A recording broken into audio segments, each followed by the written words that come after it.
सिलक्याल tunnel में फंसे मजदूरों का हालचाल लेने के लिए कांग्रेस पार्टी के प्रदेश अध्यक्ष करण महारा पहुंचे हुए हैं। महाराज जी, क्या जानकारी मिल पाई आपको? देखिए, मुझे उम्मीद है कि आज शाम तक या कल तक कुछ गुड न्यूज़ आएगी और आई एम वेरी होपफुल कि कुछ अच्छा हो। और मेरी गुड विशेस हैं प्रशासन को और जो लोग यहाँ टेक्निकली काम कर रहे हैं कि अच्छा कुछ हो। बस इतना है कि सरकार को ध्यान देना चाहिए। हम लोग लगातार, आप भी, मैं भी, हम सब लोग लगातार कंट्रोल ब्लास्टिंग की बात कर रहे थे जब से रोहिणी की घटना घटी है। लेकिन कंपनीज का इतना बड़ा प्रेशर है, क्योंकि बड़े नेताओं के संग ताल्लुक रखते हैं ये लोग, कि स्थानीय प्रशासन कोई कार्रवाई नहीं कर पा रहा है।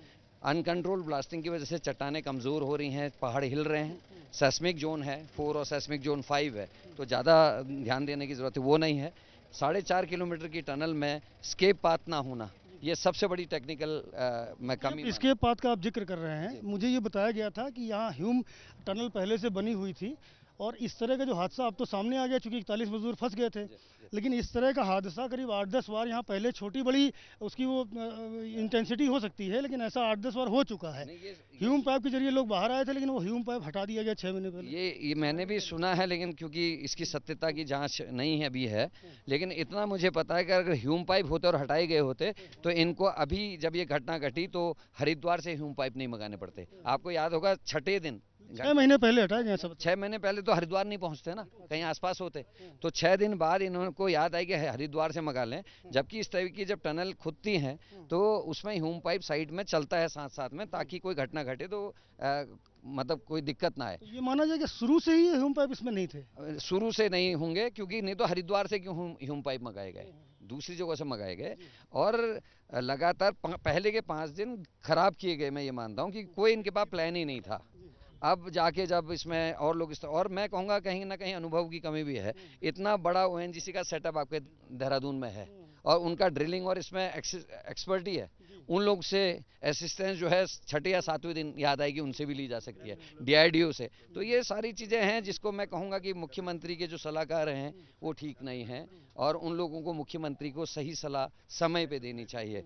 साथ में जो कंपनी है उसके ऊपर कार्रवाई अभी तक नहीं हुई, उसके जिम्मेदार लोगों पर कोई कार्रवाई नहीं हुई है। ये भी एक चिंता का विषय है, क्योंकि अभी मांग कर रहे हैं कि कार्रवाई या जांच थे। 11 दिन हो गए, अभी तक तो FIR हो जानी चाहिए थी, क्यों नहीं हुई? थाने में इसी कंपनी के काम करते हुए 10 मजदूरों की और 10 लोगों की जान गई है और वहाँ भी कार्रवाई हुई। लेकिन वो तो बड़े रसूखदार है, जो मेरे को पता चला, बड़ी कंपनी है। लेकिन बड़ी कंपनी होने का ये मतलब नहीं कि आप लोगों की जान से खेलें।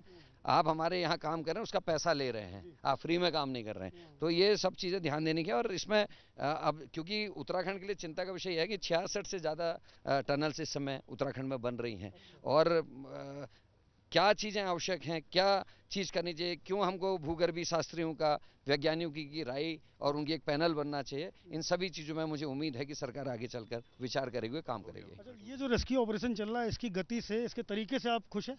जी, 7 दिन तक जो कार्रवाई हुई उससे तो मैं बिल्कुल खुश नहीं था, लेकिन अभी मुझे को थोड़ी उम्मीद बढ़ी है और मैं चाहता हूं कि ईश्वर की कृपा से ये जल्दी से जल्दी ये बाहर आ जाएं। बहुत शुक्रिया हमसे बात करने के लिए। करण महारा हैं जो बता रहे हैं कि बेहतर तरीके से अब काम शुरू हुआ है और उम्मीद की जा रही है कि जल्द से जल्द जो 41 मजदूर भीतर फंसे हुए हैं उनको टनल से बाहर निकाला जा सकेगा। मांग भी कर रहे हैं कि जिस तरह से कंपनी के स्तर पर लापरवाही हुई है उसके खिलाफ FIR भी की जाए और पूरे मामले की गहराई से जांच पड़ताल भी की जाए। कैमरामैन फैसल के साथ संजय त्रिपाठी, ABP न्यूज़, उत्तरकाशी।